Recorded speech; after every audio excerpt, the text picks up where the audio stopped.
Whitney Cummings is she's a young, up-and-coming comedian. She's seen most frequently on Chelsea Lately, which is an 11 p.m. show on E! If any of you have seen it, it's hit or miss. They generally have a panel of comedians, and most of them are decent, and they get off a couple of good jokes, and if they don't, the Chelsea handler, the host, generally ridicules them in a very mean and often unfunny way, but the show's all right in the scheme of late-night television, and she shows up frequently as a panelist there. She's better looking than your average comedian, so she has a leg up, but she's extremely vulgar and extremely vile. And back in December of last year, I tracked down a news report of a roast of Quentin Tarantino. I know roasts are traditionally X-rated, but she made a joke that I'm not even comfortable repeating on Blog Talk Radio. Stace, I would leave that up to you. I don't know if you have the post in front of you. I do, and I'm going to go ahead and say it because I think it's illustrative. What she said was about, again, they're roasting Quentin Tarantino. She says, Tarantino has produced more retarded things than Sarah Palin's vagina.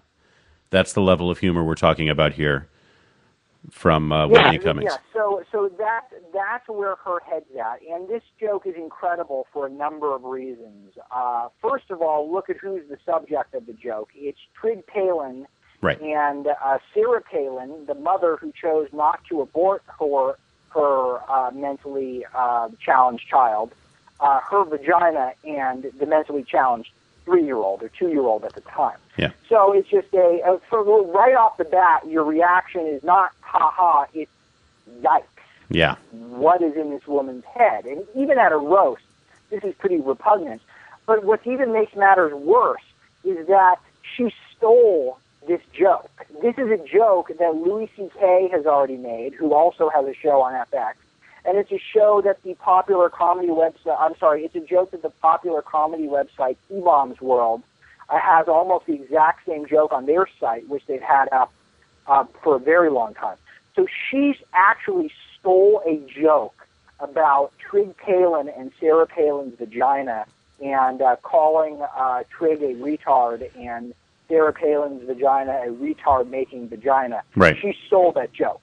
So it's not the lowest of the low. It's not even her original vile material. In Hollywood, this is low. Yeah. Go ahead, Kate. I'm sorry. No, I was just saying it's not even her original vile material. She had to steal someone else's vile material and try to make it her own. But then, normally you would think that something like this, again, it has less to do with Sarah Palin as it has to do with using a 2-year-old Down syndrome child as a butt of a very mean and nasty joke, as an instrument of ridicule.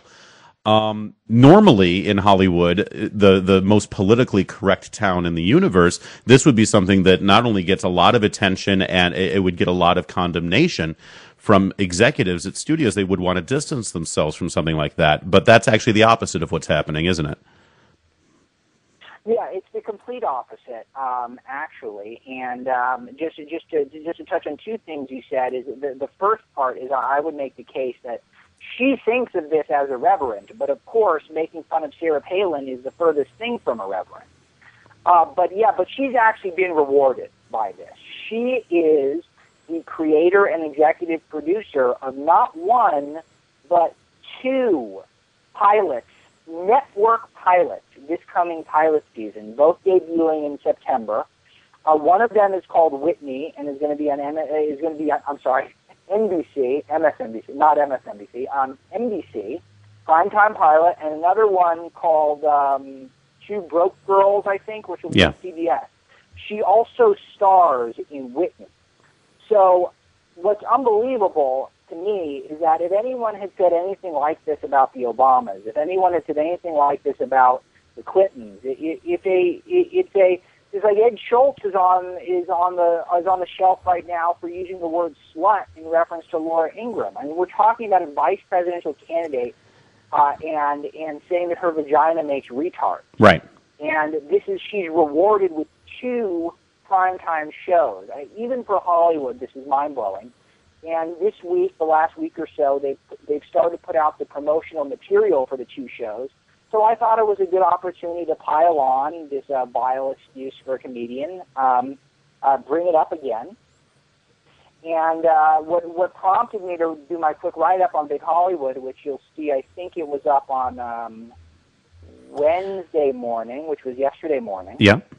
is because between when I wrote up the original post in December, where I pointed out this joke she made about Trig, and now is a little thing called Trig's Crew, which was what happened in response to the Wonquette article, which I'm sure you covered in depth here, Yes. where it sent 3 paragraphs and a bunch of images making fun of Trig Palin, which led to dozens of advertisers jumping ship from the Wonquette blog, and the author of the post, Jack Stu, or Stuff, however you pronounce it, getting shit canned eventually. Right. So I thought that in light of that, now that we have this group, Trig's Crew, organized, new media is tuned in to the fact that Trig Palin is not only being used as a weapon to ridicule Sarah Palin, but he's being absolutely savage repeatedly from Hollywood. And I thought it would be it's a great opportunity with the promotional material coming out for these 2 shows to just let everyone in Trig's Crew and a Big Hollywood know that there's someone else for them to pay attention to. And I'm not saying that we should start advertising a boycott. I'm just saying that the people, the authorities at NBC and CBS need to be aware of what their talent is doing, and the consumers of NBC and CBS need to be aware of who they are paying, who they are shelling out the big bucks, and who they are putting countless hours and time and valuable on-air real estate. They're giving it to this woman who mocks mentally handicapped babies and the mothers who choose not to abort them. Yeah. And again, we're speaking with Alex Marlow. He's the associate editor of Big Hollywood, and we're talking about his post that he wrote yesterday. We just put the link in the chat room there for the Hollywood Chat Pack to take a look at. But any of you who are listening to the podcast or the archive, you can just go to Big Hollywood and go to contributors and click on Alex Marlow's name, and you'll see everything that he's been writing. Okay, excellent. All right, Alex Marlow. Well, one last thing. I know that you've been tracking American Idol. What are your opinions of the finale there and the winner? I know you were really pulling for the country western singer. I had a brief blurb on American Idol also yesterday morning on Big Hollywood, and I didn't have a lot to say about who won and who lost because I don't watch it week to week. My family are big fans, so when I'm at their house, sometimes they have it on, and so I basically have an idea of who's in the running. I can't tell you if Scott was the most deserving, but I did find it particularly ironic that we can't outrun Lady Gaga media coverage. It's simply everywhere. It's HBO, it's Forbes magazine, it's Amazon, it's Twitter, it's wherever you go, it's just a barrage of Lady Gaga.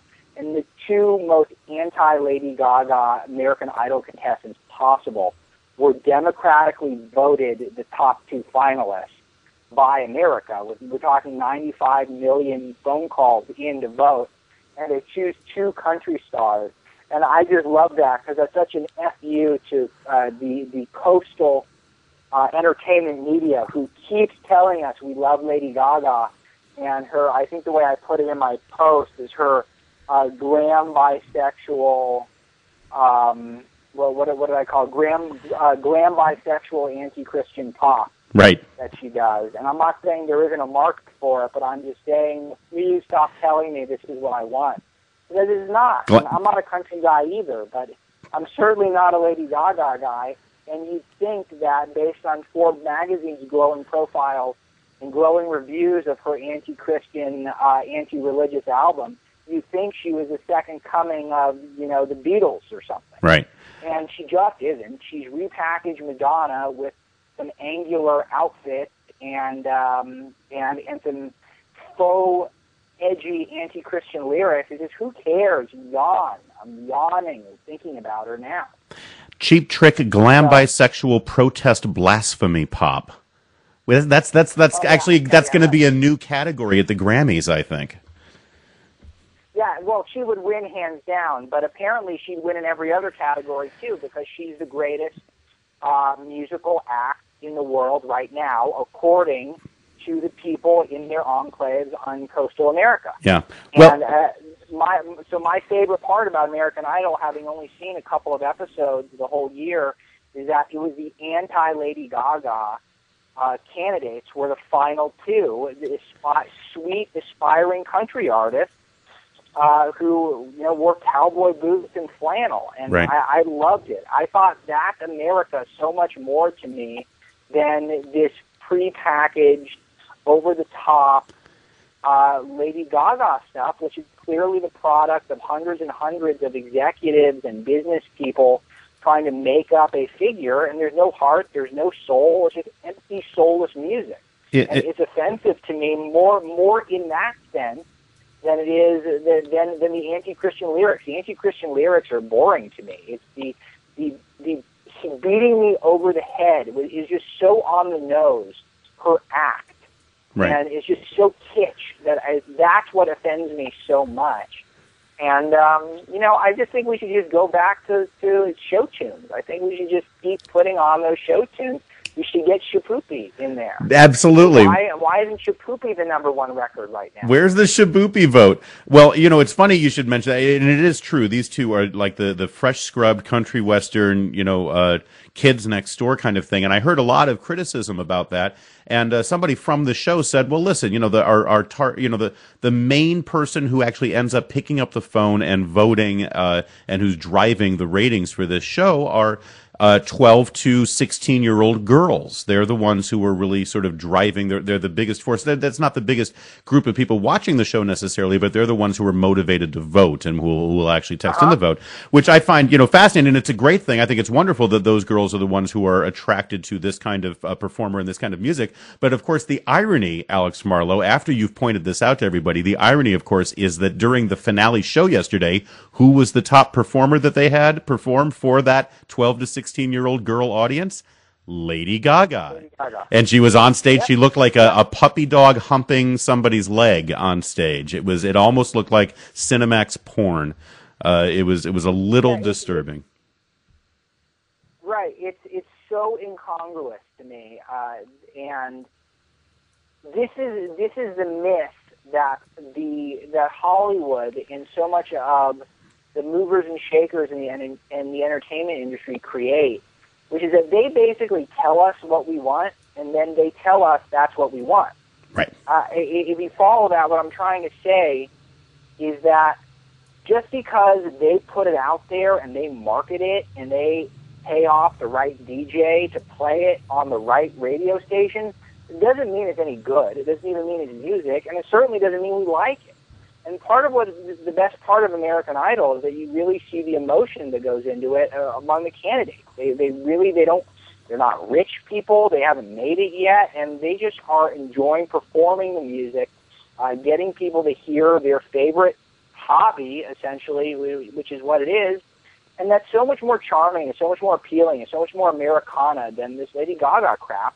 And that's what we're being force-fed. And I just don't care about it. I don't hate it or anything like that. It's just not very good.